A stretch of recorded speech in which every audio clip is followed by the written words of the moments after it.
Hi guys, how's it going? Welcome to my vlog.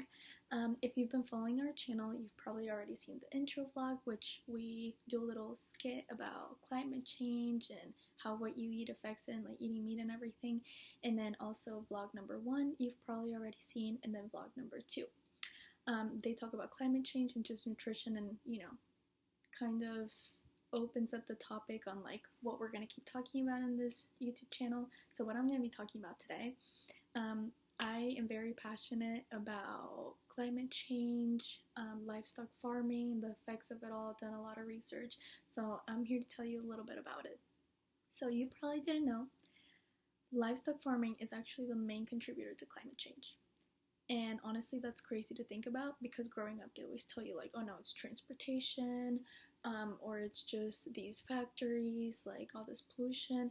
But everything that goes into livestock farming, how much land they use, the energy, the food, the crops, everything that goes into it, it emits 51% of the greenhouse gases that go into the atmosphere, whereas transportation is only 13%.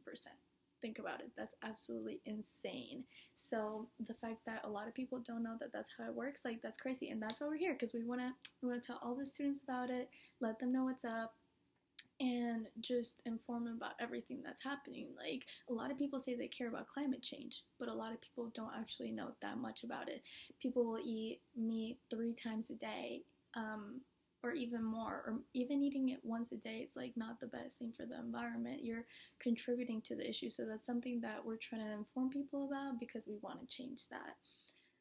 I don't know if you guys have ever seen the documentary Cowspiracy, but this is where I got a lot of my facts from and a lot of my stats, and it's an amazing documentary.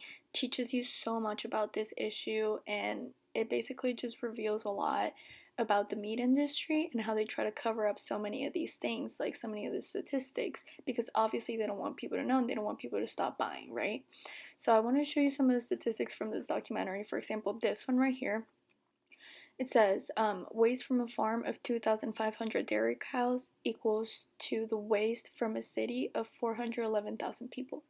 Just imagine the carbon footprint. Imagine how just the waste from 2,500 dairy cows equals to that much waste from a city. That is absolutely insane.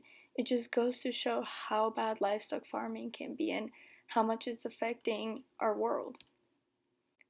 This statistic is another one I always really like to talk about. Like it says on the screen, animal agriculture is a source of 51% of all greenhouse gases.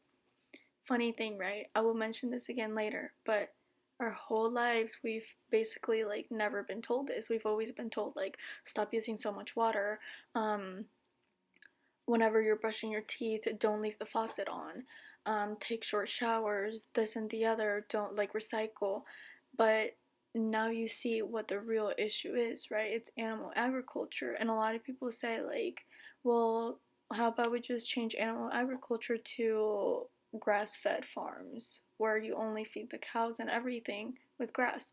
Well, that would take up so much more land than what is happening now, especially here in the United States, in the Amazon forest. They're literally destroying the Amazon forest so that they can make space for livestock farming. It is absolutely inhumane. It is absolutely terrible.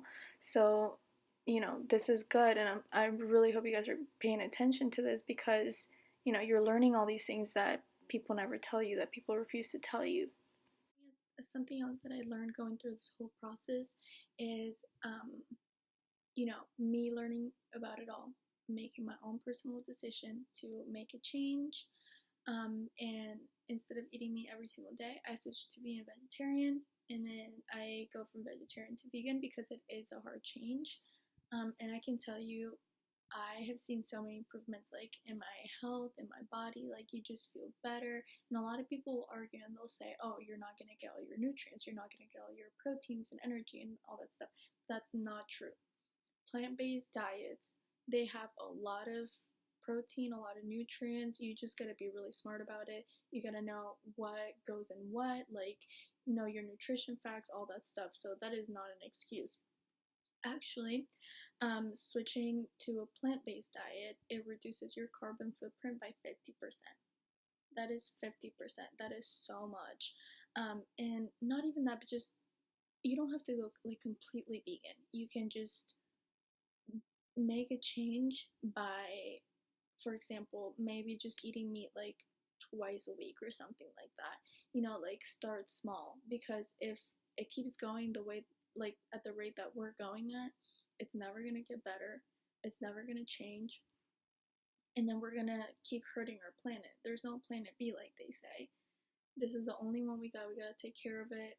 And all the resources that go into livestock farming and everything too, like all that animal cruelty, we could be using all those crops, all that water, all that food, and instead of making meat out of it to sell to European countries or like wealthier countries and stuff like that buy a lot of meat all the time and like animal products, we could be using all of those sources and all of those crops and everything and investing them into third world countries to make this planet a better place as well. So just think about that. That's a little bit on livestock farming. I hope you enjoyed this. Bye.